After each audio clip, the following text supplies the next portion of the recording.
latest partnership forum. I'm Martin Doel, Chair of Natural Cambridgeshire, and I'll be chairing this morning. We have a slightly slimmed down agenda because a couple of our speakers, this being the time of the year of flu and all else, have dropped out. So we only have two speakers today, I think, Peter, Helen. So I'm afraid your excuse for not doing the jobs that you had to do this morning are going to disappear a little bit earlier today. But nonetheless, time back is always a valuable thing. But it's great to see you all here this morning. We have a couple of really interesting presentations.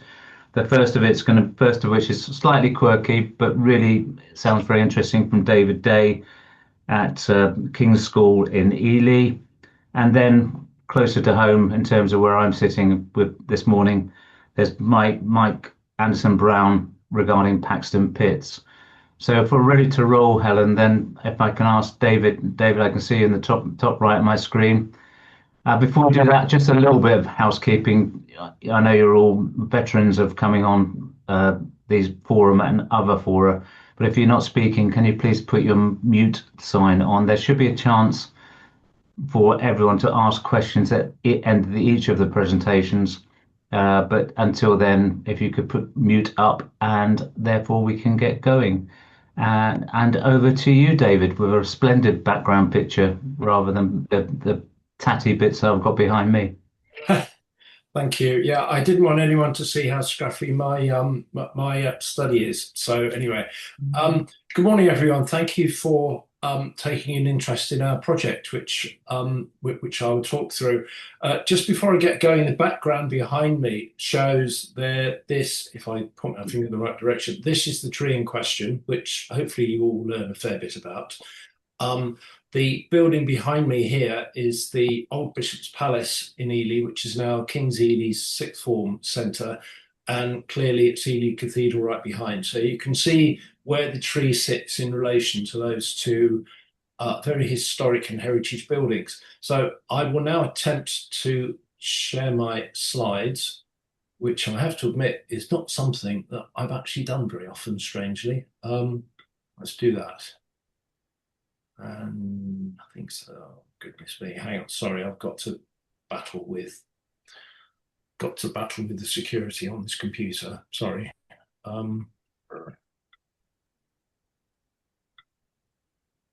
It's all going horribly wrong. Talk amongst yourselves for a minute, please.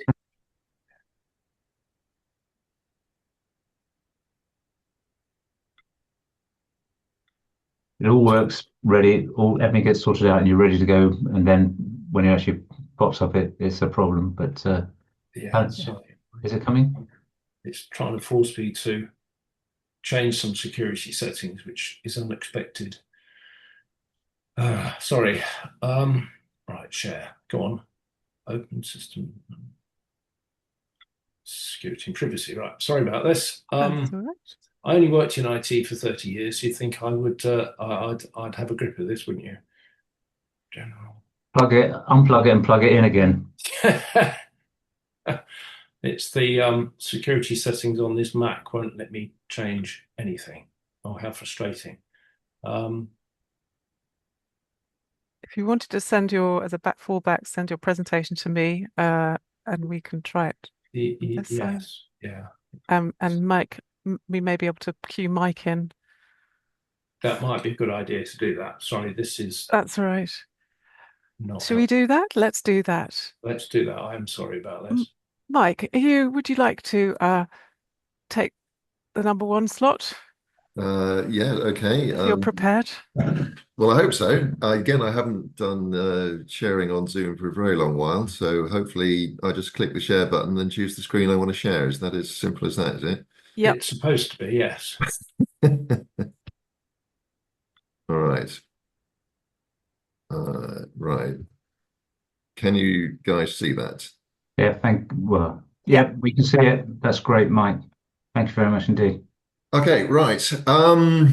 Yeah, so the Friends of Paxton Pits and Paxton Pits Nature Reserve and everything that's going on at the moment. So it's a very exciting time for us. But I'm just going to, the idea is just to, for those who don't know, is just to quickly give it some context and a bit of background, and then we can go on and look to both the nature reserve and to the Friends themselves, and then we can go on through. But I am chairman of the board of trustees of the Friends and Paxton Pits Nature Reserve, and now then, how do I check? Oh, there we go.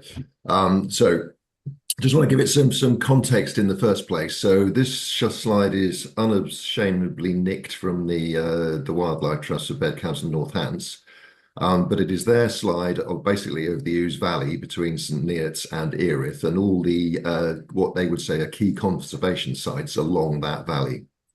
As you can see, it's pretty much the whole thing.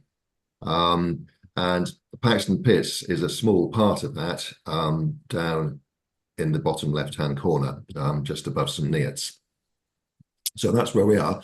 So we're part of that whole ecosystem of the Ouse Valley, which is, ecologically and in terms of habitat, a very, very rich corridor. And we aim to be, along with Huntingdon District Council, doing our part to make it really something quite special. So we look back at Paxton Pits in 1940, and just to give you some idea of what's going on. So this is the River Great Ouse up here, and this is the East Coast Railway Line. And this is the village of Little Paxton, and this is the very first quarrying going on in agricultural land. So hopefully you can start to come across on Zoom okay. This was 1940. It's an RAF survey that was done at that time. So very rural, very agricultural, and a tiny little hamlet of Little Paxton. This is almost exactly the same area, taken from an aerial photograph in 2009. This is now the village of Little Paxton, which, quite frankly, since 2009 is now the small town of Little Paxton. This is the River Great Ouse, and this is the railway line.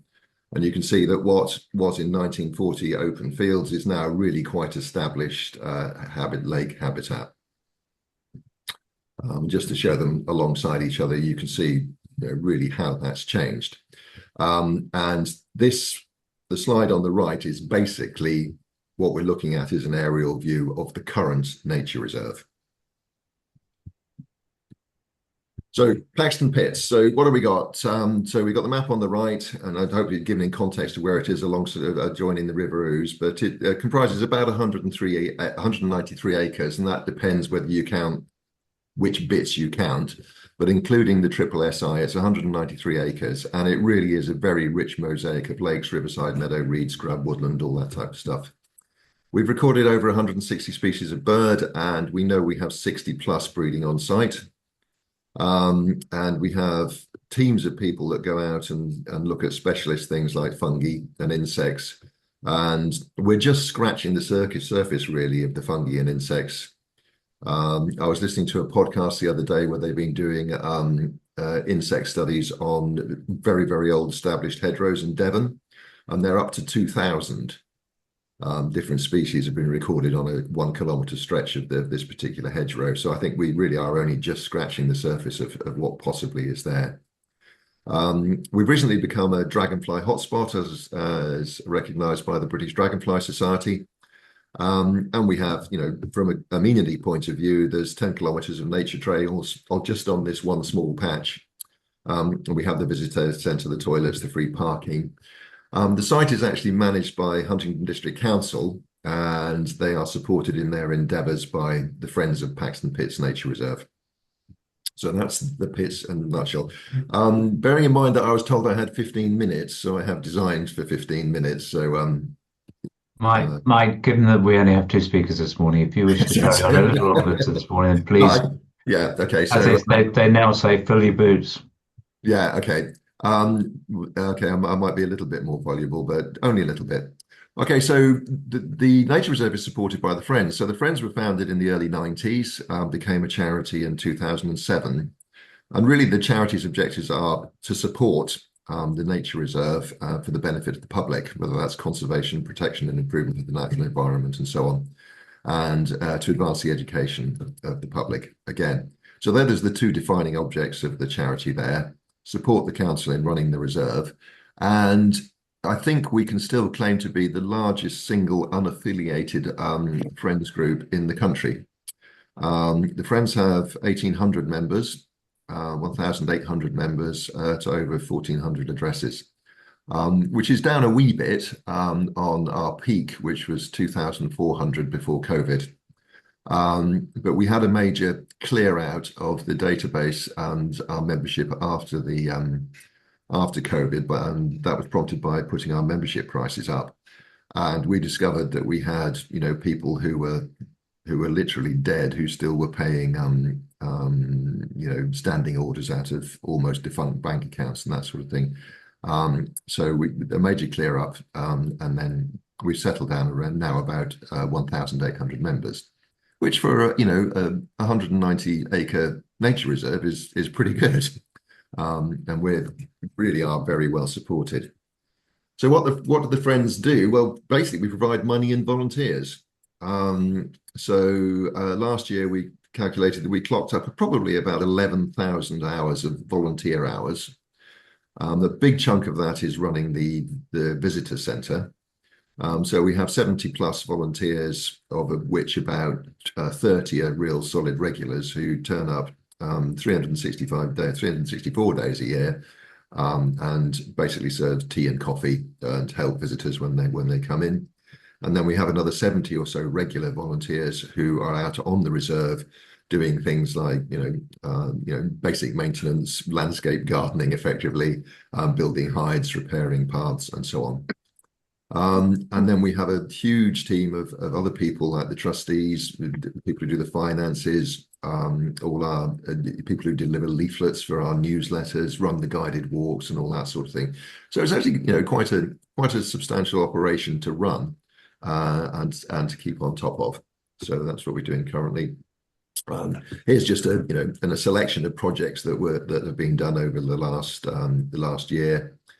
We've installed sandbar in banks. Well, I'm going to come and talk on about the new hides on the reserve extension, repairing boardwalks, upgrading paths, putting in fences, all that type of stuff that the council just cannot manage on its own, because it hasn't got the manpower and it hasn't got the funding either. And for example, over the last 18 months, we've replaced all the old wooden fencing on the reserve with this Clip-X fencing, this stuff, and that's actually cost the charity about £50,000. So it's something that the council could never have done. We wouldn't be able to run the grazing that we do on the meadows, because without the fencing to keep the cows in. So it's something that just has to be done.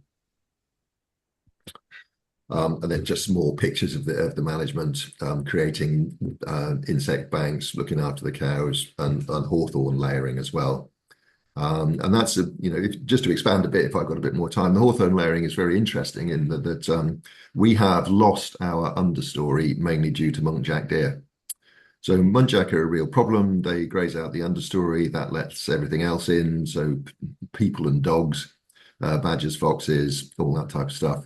And in the absence of our being able to do something about the muntjac, which is very, very, very difficult on an open site like we are, we're trialing actually layering hawthorn. So cut the hawthorn down to create an impenetrable barrier through which an understory can then grow.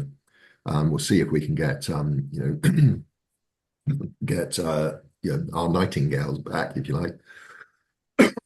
So that's quite an interesting project, looking at that one from the management point of view. Okay, and some wildlife highlights. We had a great white eagle fly over. We've got ring doozle. This cracking photo of a bittern was taken on one of the old established lakes. When the water levels drop down, we get lots and lots of waders, including quite a lot of snipe.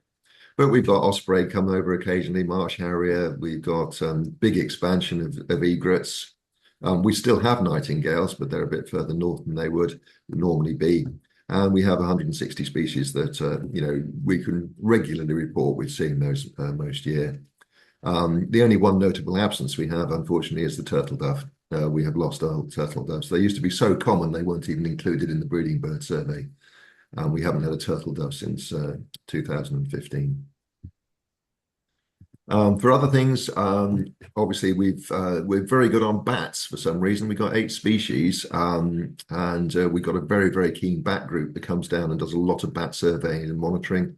We've got a lot of bat boxes up there, and we really are doing really well on bats. And sometimes you can go in the evening, especially if you've got an infrared camera, and the whole sky is literally alive with bats over the lakes. It's really quite something. And you wouldn't know they're there if you didn't have the equipment, but with night vision binoculars, it's just wonderful. We're really hoping we're going to get water voles back. We've only got one, but we've got plenty of otters, badgers, and foxes. We do regular surveys on mice, voles, and shrews and rats, and we actually have one of the most northern populations of the yellow-necked mouse, which was found last year. We had no idea we had it, but a survey was done, and we found yellow-necked mice, which is wonderful.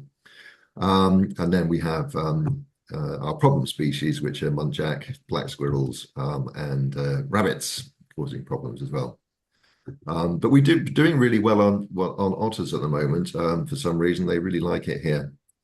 And then on the other wildlife, it's fascinating to delve a wee bit deeper. And with our dragonfly hotspot, we've now got 22 species, including the willow emerald damselfly, this one, which is gradually expanding north as people talk about climate change, and the Norfolk hawker, which is now so common outside of Norfolk. People are now calling it the green-eyed hawker rather than the Norfolk hawker.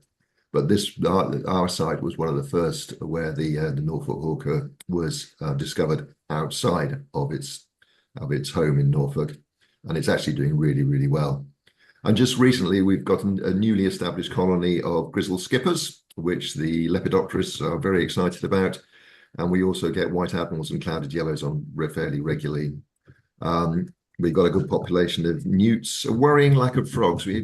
Frogs seem to be very quiet. I don't know if anyone else is feeling that, but we've got less frogs than we used to have. And on fungi, the Hunt's fungi group are constantly finding new species, including the glorious little winter stalk ball, which is a fabulous little thing. It's absolutely tiny, and it's very difficult to spot, but it's one of life's little yeses in the great universe of life, and it's a glorious little thing. So we've even got that. So very pleased with that. And I said we were blessed with otters. So we've been running a trail camera project for the last 3 years, and I hope you can see this, but this is a sort of imagery that we're getting relatively regularly with the otters. This is a family of otters. The holt was on the reserve, and they just do their thing. This is a favourite spot. It's an old culvert that runs between 2 lakes. This was in the summer, so it's quite dry, but in the winter this will be full of water, and it's a favourite route through and a marking spot for our little family of otters. One's been left behind, and we'll join them shortly. There he goes. So the trail cameras have been a really useful addition because they are picking up stuff that we really didn't know we had. For example, no one has seen a roe deer on site, but they turn up reasonably regularly on the trail cameras. So really, we're going to talk. The next thing to talk about is the reserve extension. Now, I've used this photograph of Mr. Bean looking at his watch because we have been waiting for this extension for a very, very long time. So planning permission was originally granted in 2003 for gravel extraction between Diddington and Paxton, or applied for, and then it was granted in 2006. And the idea is that the whole lot would be done, completed, and a full restoration to nature reserve would be completed by 2016. Well, here we are, almost 2026, and it hasn't quite happened yet. We're very close. It's going to come in phases, and I'll just talk through what's going to happen, but we're not looking at a final handover until probably 29-30. So again, just to go back to our survey from the RAF in 1940. So this is the River Ouse, and it is and that's the little tiny village of Diddington. and it's almost it's rural farmland. Again to 2009, and you've got a completely different picture. Basically, all of our, there's a lot of water, there's a lot of holes in the ground.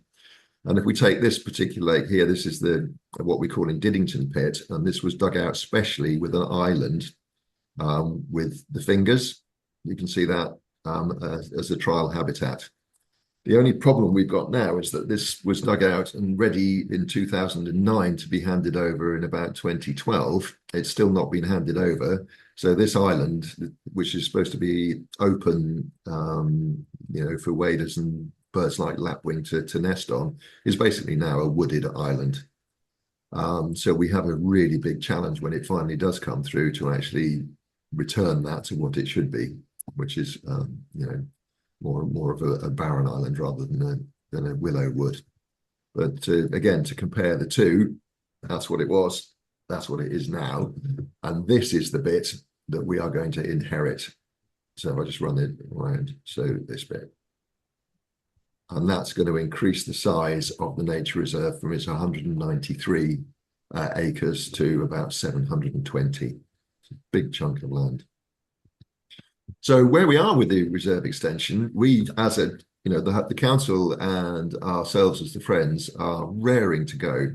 There's a lot of work taken place. We've built all the hides, all the paths are in, all the kissing gates are in. The restoration work is complete, and the leases have been agreed, but they haven't yet been signed. And we were really, really hoping that this was going to happen in December. There is one last glitch, and the problem is you've got aggregate industries who've got to have the mineral leases and have done the gravel extraction. You have Thornhill Estates who own half the land, and then you have the trustees of the Oxford University Pension Fund who own the other half. And between them, and obviously you have a patch of land that bears no resemblance to what it did before gravel quarrying started. So just things like getting maps sorted, it's just taken forever and ever and ever. And COVID shutdown didn't help either.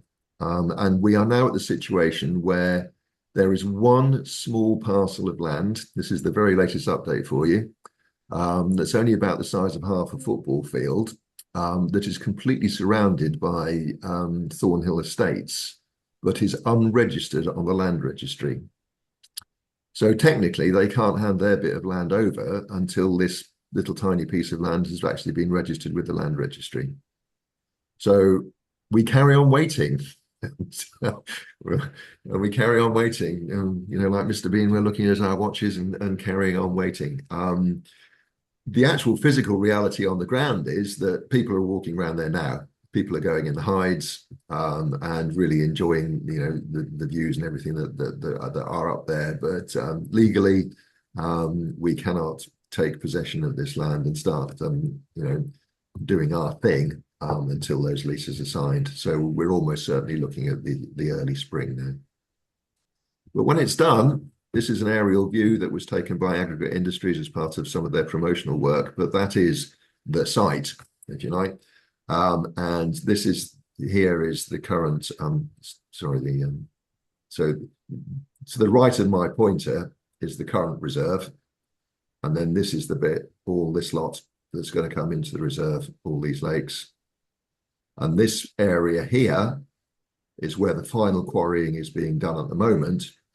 And that will be finished in early 27, they reckon. And then this area is scheduled to be restored to reed bed. So there'll be a very large reed bed. That will happen in about, it'll take them 3 years, they say, to do that. So we're looking at around about 2030 for this final bit to come into the reserve. And then this area here is managed for recreation. It's actually water ski lakes. This is the A1 here. And these are the A1 water ski lakes where they do a lot of water skiing. But it's a big old chunk of land, and it's really, really very exciting to be promised getting our hands on it. And we really, really thought it would happen in the early spring this year. It hasn't. It looks like it's going to be the early spring next year. but it's going to be a big job when we finally get on with it. So that was the talk I'd planned, just to bring you up to date with Paxton Pits. I think that was about 15 minutes. So yeah, any questions or anything else? Well, Mike, thank you very much indeed. That was really fascinating, particularly as a near local resident, to hear about all the work you're doing. And Yeah. if I could just say before we invite questions, I've got a couple, but is thank you on behalf of everyone to the friends for the work they're doing down there. It's great to see an unaffiliated group making such a difference. Over to questions. Peter, you got your hand up first, and then Roger, I can see. Peter. When I was in the Swiss Alps with snow on the ground a few years ago, all the squirrels were black, and one climbed up my arm, which was very painful.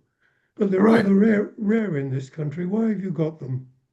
Well, they are a known variant of the grey. They pop up every now and again. They seem to be a little bit bigger and a little bit more aggressive than the grey squirrel. And I think you get the occasional melanistic goose, or white rabbit, so you get the occasional black squirrel. But we have one population that seems to have established itself, yeah, they're. The public love them. Oh, black squirrel, but we're not so fond of them. Thank you. Roger. Well, thanks. Actually, I've got some 3 points I want to say. Just to comment on the black squirrel. As far as I know, they are the same species, and they're not normally bigger or more aggressive. Someone at Girton College made a study of them. They seem to pop up where the populations of grey squirrels are relatively isolated, and this happens in rabbits too. These melanistic rabbits pop up on islands, so it's just a function of slight isolation, I believe. The question, well, one question was mink. Do you have mink? Or have you controlled the mink on the site? We have controlled the mink on the site. So you don't get any at all now.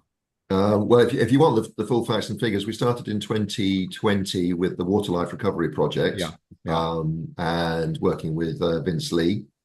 Oh, yes. Yeah, and in the first year we dispatched, I think it was about 30.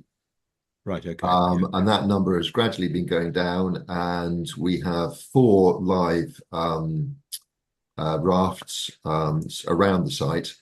And we've had dispatched 3 this year so far. Okay, yeah, because we do seem to be right. We do seem to be right on the wave front, because everything to the east of us, they're not catching any.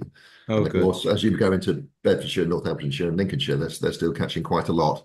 So we are just getting the wanderers that are wandering east. Okay. And another question was about access and dogs, because in some areas where you've got water and the dogs go in the water, I mean, they're often treated with various chemicals to resist to kill ticks and fleas. Do you have any problems with that? Because this will limit your invertebrates. Yeah, well, we haven't actually done it. No, we haven't done a specific study. We are an open access site. There's a lot of footpaths, and there's a lot of unofficial paths that lead straight out of the village. So, I mean, people more or less wander at will. Yeah. But we put quite a lot of effort on the site into basically fencing off any beaches. Okay. So dogs can't get in there. And with the new fencing, the primary purpose is to keep the cattle in place, but the secondary purpose is to keep people and dogs in place as well, and keep them on the paths. So, I mean, you go back 10 years and there were dogs swimming in the lakes all the time, and now it's actually relatively rare that they do swim in the lakes. Yeah. Can I just pop? Sorry. Yeah. Can I just pop in one other? On one of your slides you showed, I think you talked about white admiral butterfly. Yeah. The picture you had was it looked like a North American white admiral. Was that taken on the site, or was that off? I know. I think that was a site that was prepared for our AGM, so it probably okay. I thought you got an exotic introduction. So, anyway, Mike, I very much enjoyed your talk. I live further down the Ouse Valley than you in the Hemmingfords, and we've got pits all around us. And yes, as you said, they're fantastic for wildlife. So well done, you and your team. Well, thank you. Thank you. Michelle, you have your hand up, and I have some questions in the chat as well, but to Michelle first. Thank you. That was really, really interesting. a couple of weekends ago, I went to this event and saw Partha Dasgupta talk about this book. And I was interested in one of your first slides. You talked about the benefits and that it was for the public benefits. Yeah. I can't remember the exact wording, but I wondered if you had also looked at the sort of benefits to the environment, like, for instance, mitigation of climate change. And if you had, whether that like affected your ability to get funding, like if you join up those dots, are you more likely to get funding, or are you well funded as it is? Well, and funnily, we have a dilemma in that we are actually quite well funded. So we've been working on the expectation that the reserve is going to be extended, on a rolling, 6 months horizon. Every 6 months, it's only 6 months till we get the extension, and 6 months passes, and it's 6 months till we get the extension. So we have been banking our reserves. So we have now a quite substantial reserve that once we finally do get the extension, will disappear very quickly. For example, the Finger Island on Diddington Pit, we've been quoted £60,000 for a contractor to come in and rip all that willow overgrowth out. So we will and then the maintenance of the paths and everything else that needs to be done, it's really astonishingly expensive. And we put in 100 meters of a gravel path to improve access on a particularly muddy bit. It was like £13,000. It's just so much money. So although we are quite well funded and we have an income of about £90,000 a year, and we've been banking that, come the extension, we will spend it. But it has meant in the meantime, it's very difficult to apply for funding if you've got a load of money in the bank. The funders don't like it. So we haven't really been through any serious fundraising. Once the extension comes in, our reserves will disappear very quickly, and then we'll be looking at those sort of challenges. But at the moment, we haven't any real experience on that. Thanks very much, And Misha. if you have, then maybe we should talk. And Misha, just a quick request from the chat. The book you were holding up was on natural capital, was it? Yes, Partha Dasgupta. It's basically the book version of his report on the economics of biodiversity, which came out a few years ago. And in case you're put off by economics, it's actually really, really good. It's not, I kind of buck at the idea of valuing nature and as part of economics, but I think that he makes the argument in a really good way, a really positive way. I really recommend it. Very good. Sorry, a question, Mike, for you from Kirsten. It's really impressive the level of volunteer engagement you have. To what would you attribute the success in recruiting volunteers, perhaps, so others can follow that or learn?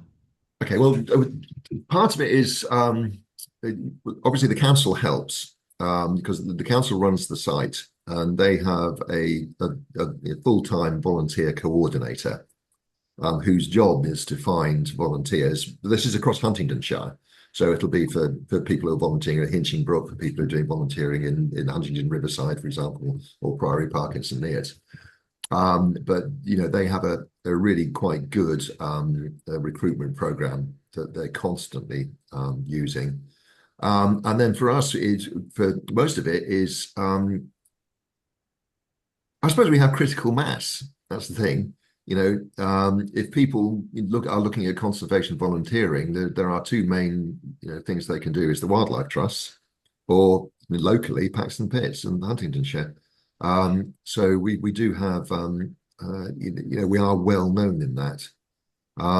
So I think active recruitment by Huntingdon District Council across Huntingdonshire for volunteers, and us having a good reputation for being a thoroughly fun bunch to work with, established record, and some good projects to get involved in. I think that sums it up. Well, it's not a political point, but also just reflection on that. The reorganisation of local government seeming very logical, but it's important to maintain those local links with organisations and attachment. But that's something to consider in the future. But it's something that's really worrying us, because if and one of the options, it is possible that the nature reserve could be split in two, with half of it in Peterborough and the other half of it in Cambridge, if it goes that way, which would be an absolute for Yeah. from our point of view, I mean, I have no idea how that would work. Yeah. Lines on maps rarely correspond with reality on the ground. No, absolutely not. No. And there was a question there, just a question from Ian. The dry summer, has that have much impact on the reserve overall, the pits? The answer is yes and no. Fortunately, we had a very wet winter or autumn, so there was a lot of water in the lakes, and the groundwater was quite high. So the main problem that we had was on one of the big lakes, Heronry North, where the quarry also used that to extract water for washing the gravel, for the gravel washings, and that lake got very, very low. Now there is a big benefit to that. When it goes low, it exposes a lot of small islands and scrapes, and then all the waders come in. So for a period in September, we had like 70 little egrets and 8 great white egrets, and a lot of small waders as well. Quite what that does to the amphibian and fish population. Yeah. They probably don't enjoy it. But for the most part, we're okay. And the water levels have come back up really quickly as well. Yeah, well, I can testify to that living locally. Yes, yeah, so they have. Yeah. And there's also in the chat, Mike, a request from Anglia Russin, but if you can address that when you have a moment when we finish, that would be great. Okay. About a request to visit. And finally, there's a more technical, really interesting question though from Simon Spooner about natural capital benefits. Are you eligible for payments for further activities in the biodiversity net gain program of developers paying for offset benefits? So can you offer aspects of the pits to BNG? Yes, we can, and that would be through the council because they're the leaseholder. Oh yeah, of course. But one of the major delays that has just as interesting, unintended consequences, is one of the big delays that's happened and why the leases have taken so long is when the original planning permission was granted and the original outline, lease was put together. There was no such thing as carbon credit in BNG. Yeah. Now we've got to the stage where those things exist and there is a potential benefit for that. There was quite a serious legal bun fight over who is entitled to any capital or any monies from BNG or for carbon credits. And obviously the landlords think they got it, and the Huntingdon District Council says we're not doing all the work because we're creating the environment and so on and so on. So I think that delayed things by probably 18 months sorting that out. So that potential still exists to do that. And I know that it's something that the council are very keen to look at, and particularly with the amount of building that's going on around here and the number of proposals that are going in, to be able to offer, so some of that is going to be very useful to them. Well, if I might put a quick advert up here now for Natural Cambridgeshire, we do now host a BNG website in terms of identifying potential sites all can be listed, which will be promoted in the new year. So anyone on the call want to go to the Natural Cambridgeshire site, it's still in development, but we'll have that BNG service available in the new year, we hope. I mean, that's right, Helen? Yeah, that's right. Well promoted. Thanks, Martin. Thank you. So there's one further question there from Simon, if I may. Simon, are there any areas where runoff from the A1 discharges near your site, which he says could be very harmful, but and is poorly regulated and managed? Is it an area you have any implications for you? No, there's not. Basically, if you look, I think I've taken it down there, haven't I? But if you look at that aerial photograph, there's quite a big barrier between the A1, which is the ski lakes, which are the ones used for water skiing. And also there is only one drain that goes through that area, and that's the Southo Brook. So there's potential contamination from the Southo Brook from A1 runoff, but we haven't. I must admit, one of the things we do, I mean, if you look at that site, it's 60% water. We know an awful lot about the land, but we know very little about the water. And then we have started, this year we've done water depth surveys, we've started water quality surveys, and there is a project moving forward now looking at identifying indicator species. that will help indicate lake quality, water quality, and health and all that sort of thing. So that we've had a couple of very keen volunteers who are far more knowledgeable than me, but they know which particular water flea they need to monitor to be able to assess water quality and so on. And there's a little moth as well that's very good at it. I can't remember. I'm starting to flannel now, but the use of indicator species as feeding back towards water quality is something that we're very keen on looking at. Well, the flanneling, if there has been any, has been very little and actually been really entertaining. I also have to say, ex-Royal Air Force, how pleased I was. My wife would have been smiling now seeing aerial photographs of things and comparing it to current land, which is just fascinating. So thanks very much indeed, Mike. Okay. And if we can, I think David now, hopefully, as ex-IT manager, we've sorted out the IT issues and we're ready to go on the history of the Great Plain, sorry. The London Plain. Yeah, well, let's hope so. If not, Helen has backup. I think the issue was because the meeting's been recorded. So let's see. Fingers crossed, everyone. Can you see my screen? Yeah, that's great. That's Super. great. Excellent. Okay. Right, so quick introduce myself. I'm David Day. I'm the chair of the Board of Governors at King's Ely. I've been a governor at the school since 2013, and I was always aware that we had this huge tree in the garden or one of the gardens of the school, and it was only just over 2 years ago that I appreciated just what we had, and so. What I'd like to do in this next few slides is really describe the situation with the tree now and the work that we're doing to conserve it. The logos, all these logos you can see here, the Tree Council, Woodland Trust, Duchy of Cornwall, University of Cambridge, and so on, have all made material difference to the project. And the main thing there, I think, is the Heritage Fund, because we receive funding to conserve to fund the conservation project from the National Lottery Heritage Fund, and I'll talk some more about that as we go through. So first of all, let's as I like to say, let's meet the tree. The photograph on the I'm not sure if I've got the pointer here. No, I'm not going to play. The photograph here on the right of the screen shows the old Bishop's Palace, which itself is Grade 1 listed, dates from 1486, and was the home of the Bishop of Ely up until 1941, when the Red Cross took it over for a few years. The school has had the lease for the old palace and the associated gardens since 2011, 2012.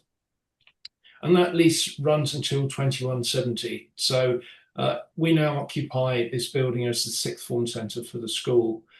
And as part of that, we have this wonderful London plane tree. It is the largest in the UK. It might be the largest in Europe, because none of the Europeans that have been to see it have found one that's larger in mainland Europe. But it is certainly the largest in the UK. And it is one of the original London planes. The London planes, the origin of the tree, which is a hybrid between the American sycamore and an oriental plane, the origins are sort of lost in the mist of time, but it seems one of the most likely sources of these trees is that the American sycamore and the oriental plane were both present in the Tradescant gardens in the 1600s and 1700s. So it's felt that it was probably hybridized in their gardens in London, in Lambeth. And around the 1670s, these trees took on they were quite a status symbol. So this particular tree in Ely was a gift from King Charles II to the then Bishop of Ely. And it was planted around about 1674, when it was probably between 5 and 10 years old. So it would have stood maybe 6, 7 feet tall at that time, and would have been quite a young tree. It's now, of course, 350, 360 years old, and it is truly enormous. This photo doesn't show you the scale you'll see the scale in some subsequent photos. The Tree Council designated this tree as one of the top 50 trees in Great Britain as part of the commemoration of the Queen's Jubilee in 2002. And the plaque that you can see here is right next to the tree and sort of commemorates that event. As you said, it's located in the Old Bishop's Palace, and because of its significance, Bartram Trees, who many of you may have heard of, who are based just outside of Ely, took cuttings of this tree in 2012, and they've propagated those. And those trees are now growing in Kew Gardens on the Sandringham estate, in Bartram's own arboretum, which they are creating and hope to open next year or the year after. And we also have a youngster in the garden itself as well, in the shade of its parent tree.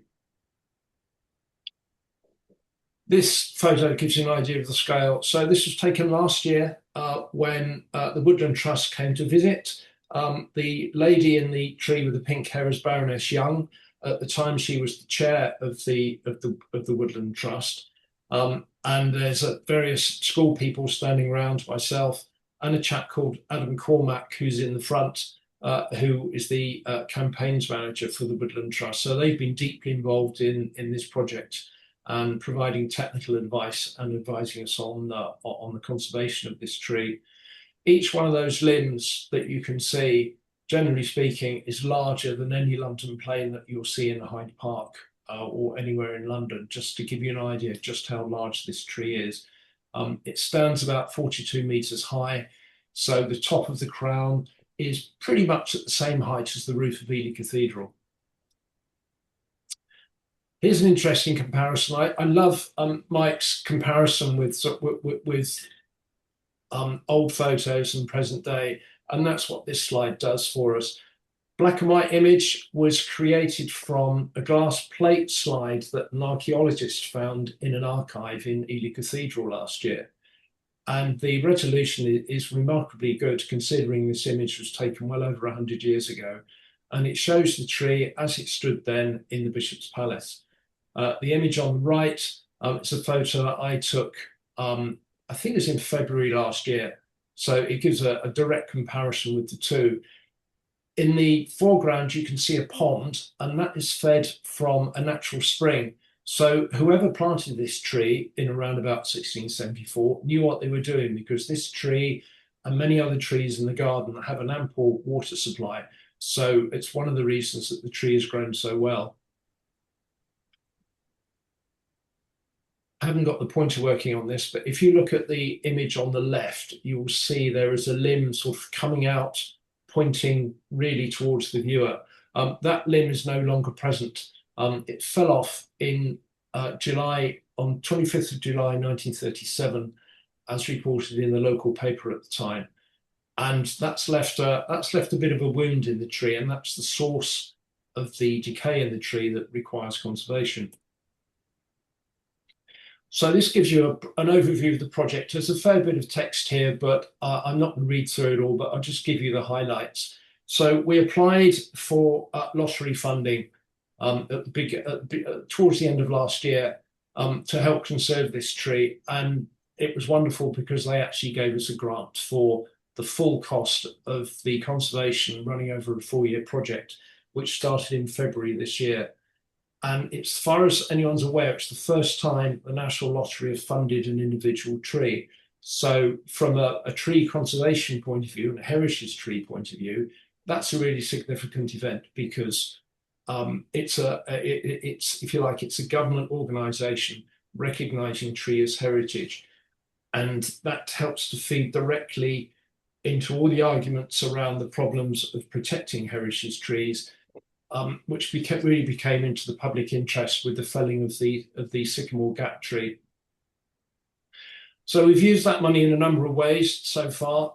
We've had a number of surveys carried out on the main limbs of the tree and on the main trunk, which was challenging in itself because the trunk is so large. It's the largest tree that some of these techniques have been applied to. So there was that's sort of helped to generate some new knowledge and techniques. And the result of that is that the tree needs some new pruning to help do some weight reduction in the crown, which is going to be carried out, weather permitting, next week. And it also needs some new bracing to be installed.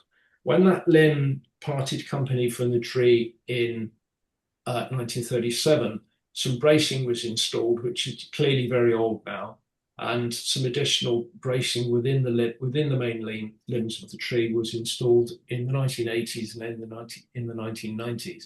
So we are essentially renewing and reinforcing a lot of that bracing.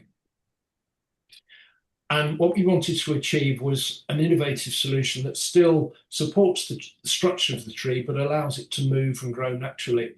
Because as these big limbs move in the wind and in different weather conditions, the wood in it is in itself strengthening the tree. So the tree knows it needs to strengthen itself. And you can see when you look closely at the tree where it's grown wood to really reinforce these limbs.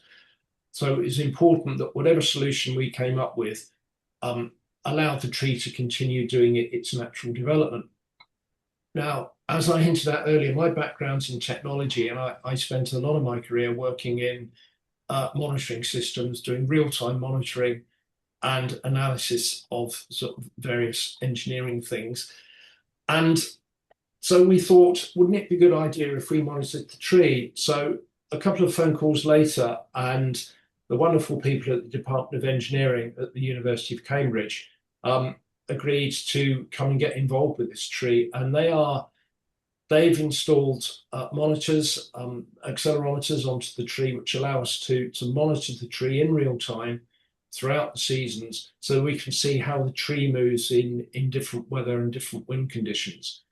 And from this, they have developed a computer model which is really a simulation of how the tree moves.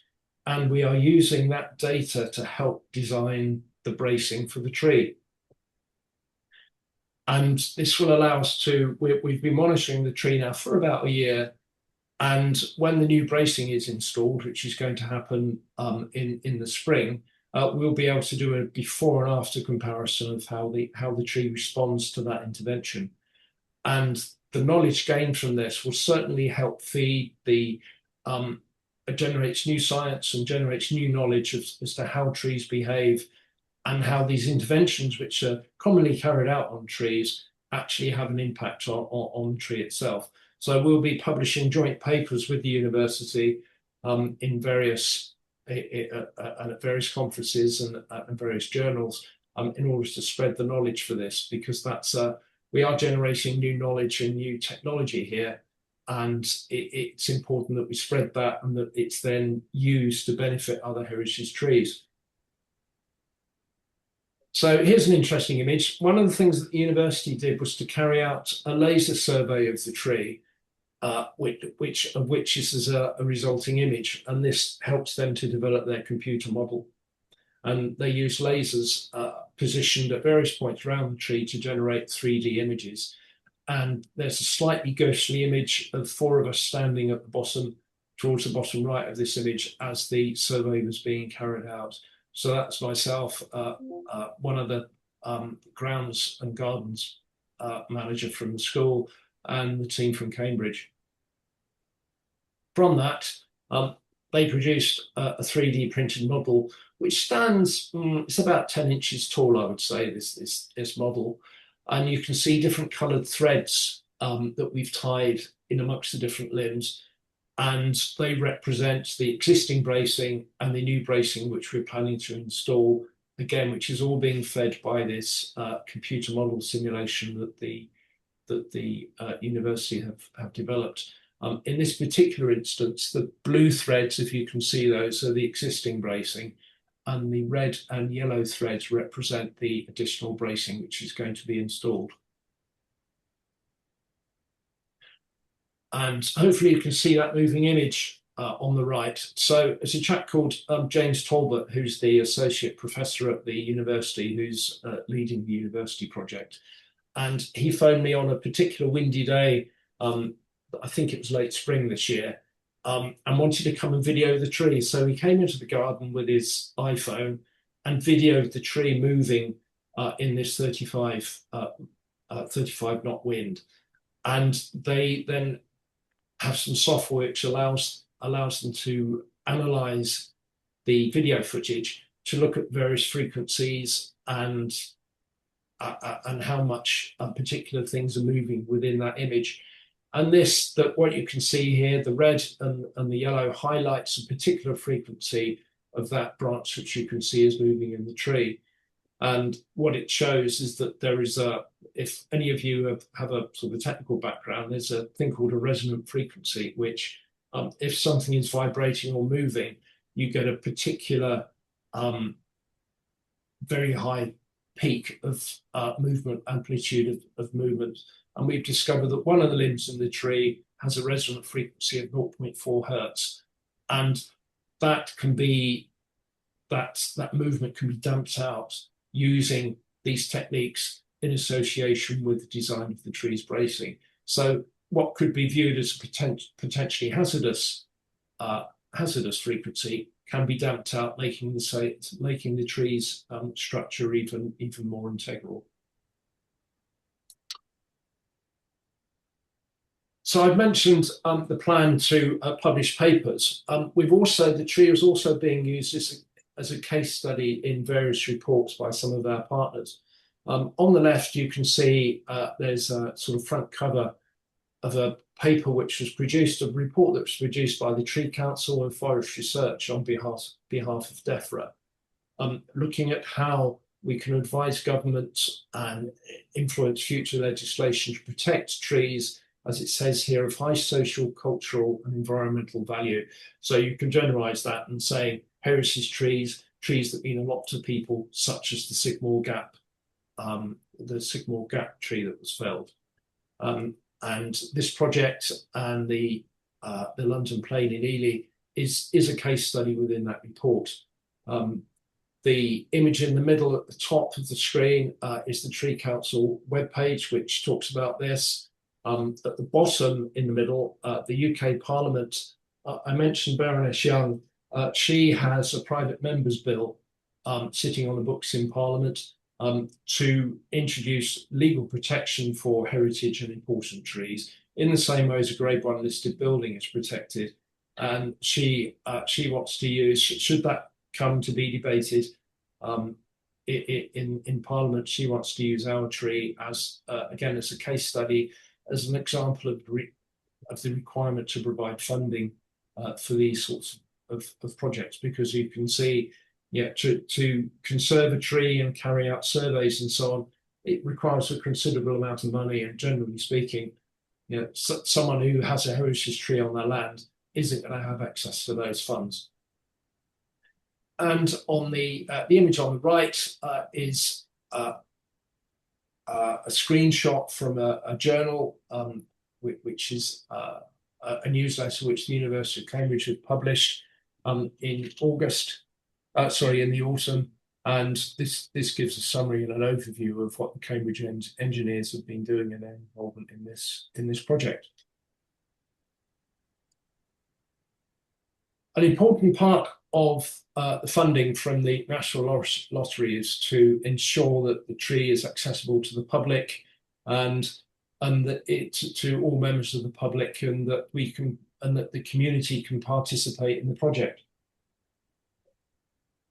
And of course, sitting in the garden of a school, we have to take account of safeguarding needs. So the way that we address this need is to have open garden days and artist events, for example, where the general public and artists can come into the garden at particular events in order to have access to the tree and to enjoy it.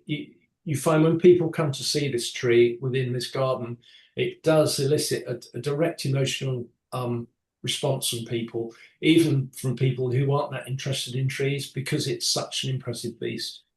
So since 3rd of May, which is when we had our first open weekend this year, we've had over 5,700 visitors to the various open garden events and to an art exhibition that we held in August. And you can see the poster that we generated and the photograph at the bottom of the page shows the art exhibition laid out in the Hayward Theatre at King's. And as far as we're aware, it's the largest art exhibition that's been held in Ely for many years.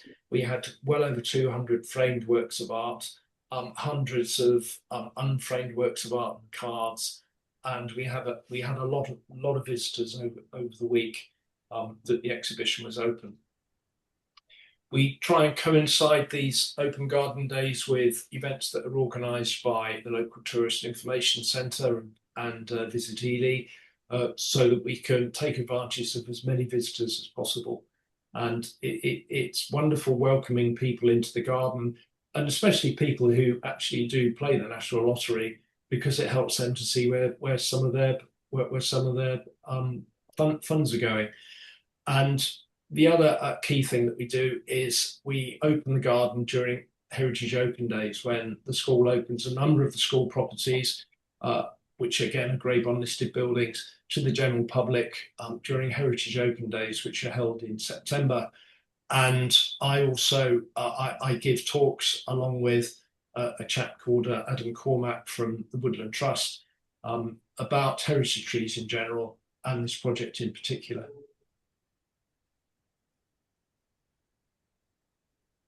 We've also, another thing, innovation that we have is we've installed a webcam on the side of the old palace, and that still image at the top shows you a still shot from the webcam.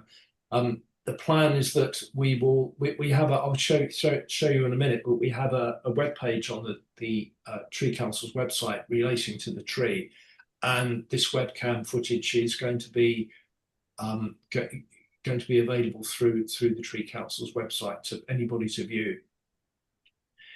We've had media coverage, the BBC Look East. We've had 2 BBC Look East broadcasts. One when we first won the lottery funding, and another one when we had Science Week at the school, when the entire school got involved in looking at trees and forestry and all related subjects. And the University of Cambridge and I gave some presentations, which was widely reported by BBC Look East. So they were very helpful. BBC Radio, my wife, bless her, she got roped into giving a live broadcast on Three Counties Radio about the tree project. So I'm glad it was her rather than me. And as a result of the BBC broadcast, a photographer from the Times came, took some photos of the tree, took some drone footage, and produced this lovely article in the Times in March, reporting on the lottery funding and what we're planning to do and the work that we're doing with the university. We also have a strong social media presence, particularly on LinkedIn for myself.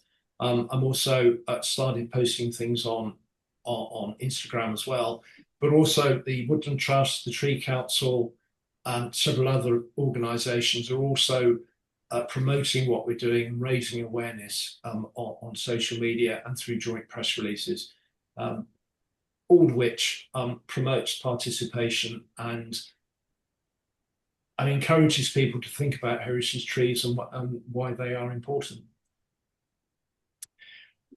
This is a piece of drone footage that we shot. It gives you an idea of the true scale of the tree. So hopefully, if I click on this, it will run.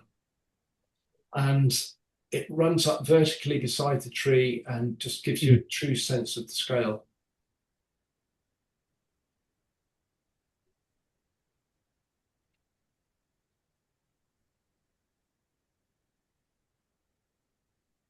I mean, as you'll see, when you come to the top of the crown, it's pretty much the same height as the top of Ely Cathedral.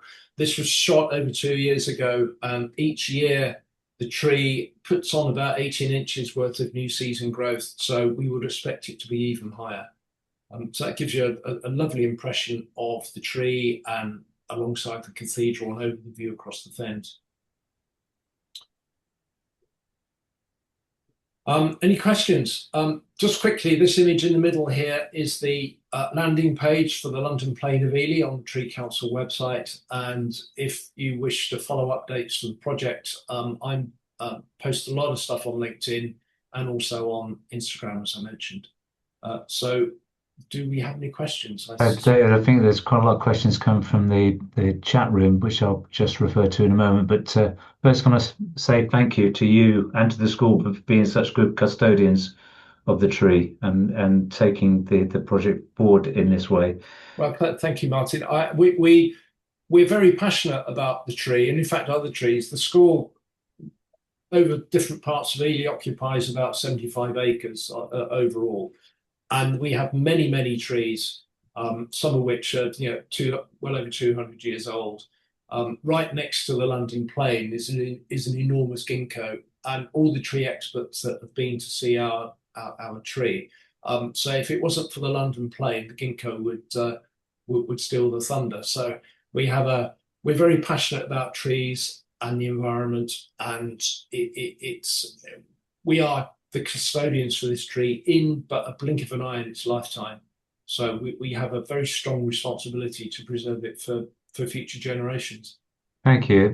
I don't know if you can get your own chat room open because it's a bit difficult for me to read. A couple of the questions are quite long, but a short question whilst you're doing that is, do you have there's an estimate that people are exchanging on what you think the eventual lifespan of the tree will be, the natural lifespan? Is there one that you've been quoted? There isn't, no, because this is believed to be one of the originals. No one actually knows how long London planes will live for. So I mentioned at the beginning that there was it's believed to have been hybridized in the Tradescant's garden in the 1600s-ish. It's believed there were up to about a dozen London planes were created from that, of which this is one. So that this is, given that it's the largest and one of the originals, we don't actually know how long these trees will last for. Thank you. And Roger asked a question about, is there any history of how it's been maintained in the past? No, the only thing that we have from that is that the garden was documented, but none of the documents mention the tree, which is unfortunate. So the only information we have there is that the tree experts that have been to survey the tree all say that it is a single tree. Often these trees were grown in groups and they've turned into one large tree, but this one is certain to be a single tree. And as the arboricultural world call it, it's a maiden tree. So it's never been pruned, never been cut back, never been pollarded. So it is as natural as it can be, but we don't have a specific record of the history of the tree, apart from a few photos taken in the 1920s. Roger, I think you might have a follow-up on that. Yeah, I'm surprised you say that it's never been pollarded because it has the shape of a pollarded tree or a damaged tree. I mean, if you go to the London plains in London are single trunks. It looks to me as though something's happened to it in history. Well, it's interesting. It's been surveyed by, experts from the Woodland Trust, from the Tree Council. Our own surveyor is a chap called Stephen Hayden, who also surveys trees and looks after trees on the Sandringham estate and Cambridge colleges. So all these people are sort of national. They have international reputations, and they all say the tree hasn't been pollarded or anything, and it's grown this way because it's been left in a natural state, and it's had the room to grow as well, because when it was planted, probably most of the other trees weren't there. It's had this ample water supply. So what you see here is the natural state of a London plain. Well, thanks, Doug. Could I just ask a supplementary question? Climate change, et cetera, et cetera. There's a lot of advice flowing about what we should do about trees. One of them is extra watering. Do you consider anything like that? No, it's there is a pond right next to the tree, which is fed from a natural spring, which sort of runs through Ely, and it has an ample water supply. And we fingers crossed that water supply continues. It's surviving well. It grows every year. There is new season growth on the tree. It is very healthy, with the exception of some decay in the central trunk, which is a perfectly natural part of the tree's development. And it's alleviating the effects of that decay which is the object of the conservation project. Well, thanks. I do know the tree well, and congratulations to you for taking so much interest in and keeping it going. Well Well, done. thank you. I've got David. completely obsessed with it, I have to say. Yes. Yeah, interesting and developed question from Simon. But do you think it's better to brace the tree and so allow it to grow crushed and eventually increasingly unstable, or to allow that every century to a major part of the tree may be broken, or even be let go by the tree in times of stress? So I didn't quite let me read the question myself. Hang Yeah. on. Yeah. Simon asked, do you think it's better Okay. to brace the tree and so allow it to grow crushed and eventually Okay. increasingly unstable, or to allow it that every century or two a major part will break off? Okay, got it. Yeah, I've got the question here. Well, it's interesting because there is bracing in the tree. Some of it, I haven't shown any photos of this, but some of the early bracing is cable bolted through some of the limbs, and the tree has sort of grown around the ends of this cable. So some of the existing bracing is now an intrinsic part of the tree structure, which is helping to support it.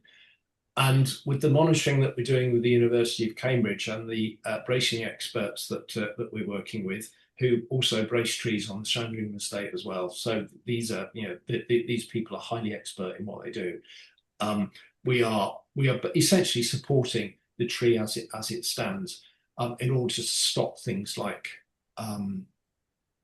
limbs, parting company from the tree. And because the tree has such a good water supply, its state of hydration is pretty constant. And I'm told by some tree experts, don't quote me because I'm not a tree expert, that where trees have sudden limb loss, that can be as a result of suffering drought, then having lots of water, and the wood becoming too heavy. But as I say, I'm not an arboriculturalist. I'm just a bloke trying to run a project. But yeah, so sudden limb drop is not something that we would expect to happen with this tree, certainly in the middle of the school. And the bracing is all about maintaining the structural integrity of the tree. David, you seem to have accrued a certain amount of expertise, to say the least, in managing the tree. Yeah. We have if you were to write a list of the UK's and indeed Europe's experts on trees, they've been to see our tree and given us advice. We are blessed with the level of expertise that we've had. Thank you. There's a point of just interest here from Peter about the main purpose of the bill that you refer to. Is it to reverse neglect or prevent destruction? Good question. That's a good question. You can read the bill to see the details. Essentially, it's that serve the same purpose as applying grade 1 listing to buildings. An example that someone said to me, in fact, it's a chap called John Stokes who wrote the book Great British Trees, and I'll take the cue from the lady earlier on. Oh, can you see that? You can't see that. There we are. This was published in 2002. This is John Stokes' book from the Tree Council, which lists the top 50 tree in the UK. As I said, our tree is designated as being one of those.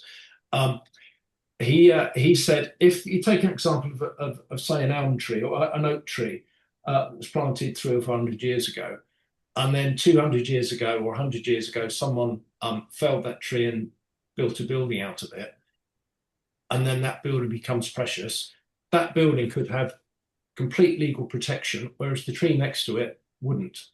And so the whole point of this bill is to provide that level of legal protection that buildings like the Bishop's Palace and other Grade 1 listed buildings enjoy, to stop people from destroying them, and also to oblige people to look after them as well. So it's both. It's really, I think the answer to that question is to avoid neglect and avoid destruction.